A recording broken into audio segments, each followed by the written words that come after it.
All right, Miss Brock here to show you how to use an X-Acto knife. I know we just finished watching one video with some techniques, but I wanted to talk a little specifically about the X-Acto knife that we'll be working with. So this X-Acto knife, you can see has the little sign on the bottom, is quite a powerful tool. When you take off the lid, sorry, doing this one-handed is a little bit difficult.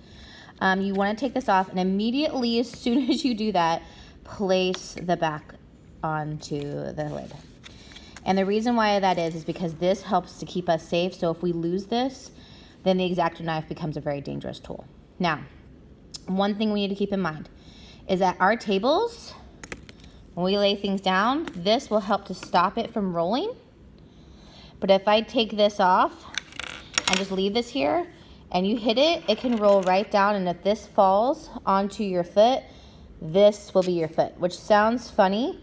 Not so funny if that slices your foot, even through your shoe or a hand. It's just not a good thing. But keep this inside of the lid, and that way we're all safe, okay?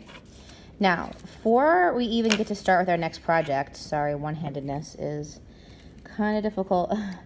Before our next project, your goal is to learn how to use the X-Acto knife and how to cut different techniques. So when you get your paper, you're going to notice that there's lots of different techniques on here that you're going to be able to practice with. So the first thing you do is write your name somewhere up here. This is going to count as a grade. When you hold your X-Acto knife, you need to keep it at a 45-degree angle, which means slightly tilted. See how I'm pinching the top of it? And you also need a cardboard piece. The reason is not only does it protect the table from being scratched, but it actually helps the X-Acto knife as you're cutting to slice into the cardboard, which will make it easier for you to do each one of these assignments. Now, with the X-Acto knife, a couple of rules.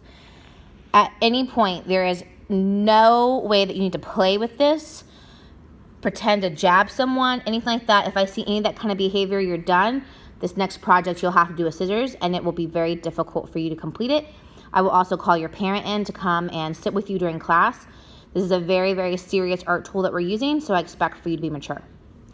Now, as you're coming to do the techniques, you want to actually follow the line as closely as possible, apply a little bit of pressure, and start to actually cut the paper. Now, I'm proving that this is a little bit difficult holding the phone, so let me put it down for a second.